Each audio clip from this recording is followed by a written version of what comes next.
시청자 여러분 안녕하십니까? 김동수입니다. 오늘 또 사회적인 책임을 다하기 위해서 방송을 준비했습니다. 문화일보 오피니언을 소개해드리고요. 논평을 해드리겠습니다. 지금 21대 국회가 이제 얼마 남지 않았죠. 아마 내일 임시국회 본회의가 열리는데요. 사실 21대 국회는요. 정말 파렴치한 행태를 보이고 있습니다. 국회의원들은 국가 이익을 우선으로 해서 일을 해야 됩니다. 그런데 지금 반국익이 됐습니다. 그리고 국회의원들은 역시 민생의 시급한 문제를 해결해야 함에도 시급한 문제는 해결하지 않고 있습니다. 바로 반민생을 하고 있습니다. 그러다 보니까 21대 국회는요, 역대 최악 국회의 오명을 자초하고 있습니다. 그런데 이런 와중에요, 지난 20일 올해 첫 월급으로 국회의원 1인당 1,300만 원을 받았습니다. 여기에는 설 상여금도 424만 원이 포함이 됐습니다. 국회의원 1년 연봉은 지난해보다 약 1.7% 300만 원 오른 1억 5,700만 원에 이를 것이라고 합니다. 공무원 보수 인상 기준에 따른 것이고요. 이미 올해 예산도 편성이 되었습니다. 그러나 국회 행태를 보게 되면 납세자 국민 입장에서 우라가 치밀지 않을 수 없습니다. 정부의 예산 낭비를 감시하는 주체가 아니라 혈세 도둑으로 비치기 때문입니다. 국회 사무처는 지난 11일 2024년 국회의원 수당 등 지급 기준에 대해 김진표 국회의장의 결재를 받아 1월 급여를 지급했습니다. 물론 의원 보수 인상은 정부의 공무원 보수 인상률에 맞춰 당연히 결정이 되겠죠. 그런데 지난해에는 공무원들 연봉 동결과 연동했지만 올해는 공무원들은 2.5% 인상에 했는데요. 국회의원들은 1.7% 인상을 결정했다고 합니다. 일반 국민의 가구당 연간 평균소득 2022년 기준 6,762만 원의 2.3배에 해당합니다. 미국은 연봉이 2억 3천만 원, 훨씬 우리나라보다 훨씬 많습니다. 그러나 미국을 제외하면은요, 세계 최고 수준의 월급이라고 합니다. 한 명당 최대 9명의 보좌관과 비서관을 두고 있잖아요. 그러면 보좌관과 비서관들에게 지급되는 급여 등을 합하면 1인당 지원되는 세금이 연간 7억 원에 해당한다고 합니다. 무노동, 무임금 원칙도 적용되지 않습니다.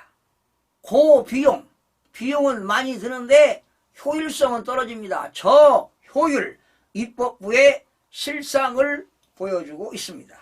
더불어민주당 전당대회 당시에 돈 봉투 의혹으로 구속된 윤관석 의원, 1, 2심에서 당선 무효형을 선고받은 황운하 의원, 그리고 윤미향 의원도 대부분 급여를 받았습니다.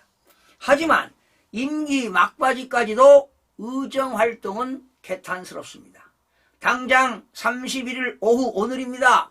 전국 중소기업인과 영세소상공인들 3천여 명이 오늘 1일 내일입니다. 국회 본회의를 앞두고 중대재해처벌법 유예를 촉구하기 위해 거리로 나서는 지경입니다. 총선 70일을 앞두고 아직 선거제조차 정하지 못하면서 꼬박꼬박 고액 월급을 챙겨가니 누가 수긍하겠습니까? 그런데 훌륭한 의원들도 있습니다. 국민의힘 조경태 의원, 그리고 더불어민주당 그 판사 출신인 이탄희 의원 등은 절반 세비를 주장합니다. 월급 반으로 자르자. 그런데 지금 공연불이 되고 말았습니다. 4월 총선을 계기로 국회의원 특권 폐지와 국회의원 인원수 감축 등을 공론화해야 할 것입니다. 이런 내용입니다. 여러분, 저도 주장하는 바입니다. 지금 우리나라 국회의원들 특권이 너무도 많습니다. 그러니 너도 나도 국회의원 되려고 아우성하는 거 아니겠습니까? 특히 법조인들 너도 나도 하려고 하시고 말이죠. 또 오랫동안 공직생활 했던 사람들, 그리고 다선 의원들도 70 이상이 노장, 80이 되는 노장들도 국회의원 4선, 5선을 하고자 이번 예비후보에 등록했다는 거 아니겠습니까? 그만큼 권한이 많이 주어지기 때문입니다. 우리나라 비례대표제가 있습니다. 공직선거법에 지역구 의원이 253명이고요. 비례대표제가 47명입니다. 그러면 원래 비례대표제를 두는 의의는 다양한 능력 있는 사람들의 그런 특징을 유권자들이 다양한 대표자를 갖출 수 있도록 해준다는데 의의가 있습니다. 그런데 요즘 비례대표제도 하는 의원들의 그런 실효성이 좀 떨어지는 것 같습니다.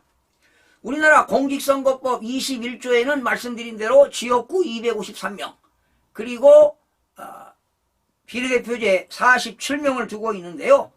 자, 우리나라 국회의원 너무나 많습니다. 아마 10%에서 20% 감축해야 됩니다. 그리고 더불어민주당 한동훈 비상대책위원장이 이번 22대 선거 끝나고요, 50명을 감축시키겠다, 이런 발언도 한 바 있는데요. 저도 과거에 칼럼 많이 썼습니다. 100명 줄이자, 50명 줄이자. 이번에 마지노선 300명 중에 10%, 30명이라도 좀 감축하자, 이런 발언을 한 바 있습니다. 자, 그런 운동이 좀 전개돼야 될 것 같습니다. 그리고 국회의원 특권이 너무 많죠. 특권도 좀 줄여야 합니다. 특히 헌법에 나와 있는 불체포 특권과 면책 특권을 이건 헌법을 개헌해야 되기 때문에 뭐 당원 규정으로도 포기할 수도 있습니다. 네, 구로만 할 것이 아니라 그 당규에다가 포함시키면 특권 줄일 수 있습니다. 그리고 일도 안 하면서 매월 꼬박꼬박 봉급을 받게 되는데요. 국회의원들도 무노동, 무임금 원칙을 관철시켜야 할 것입니다. 지금 경제협력개발기구 OECD 가운데 미국을 빼놓고 최상의 수준의 의원들의 연봉과 비서진이 많습니다. 그러니 연봉도 줄이고 비서진도 감축해야 할 것입니다. 이번 총선을 계기로 해서 국회의원 혁신을 아젠다로 삼아 정책과 미래의 비전을 차별화하여 제시한다면 국민들로부터 많은 호응을 받을 것입니다. 이제 22대 국회의원들은 새롭게 거듭나야 할 것입니다. 아마도 이번 4월 10일 선거가 시작되게 되면 아마 22대 국회는 5월 30일로 임기가 시작될 텐데요. 이번 기회로 해서 정말 새롭게 국회의원들도 혁신해서 정말 참신한 의원들이 탄생되기를 기대해 봅니다. 시청해 주신 여러분 고맙습니다.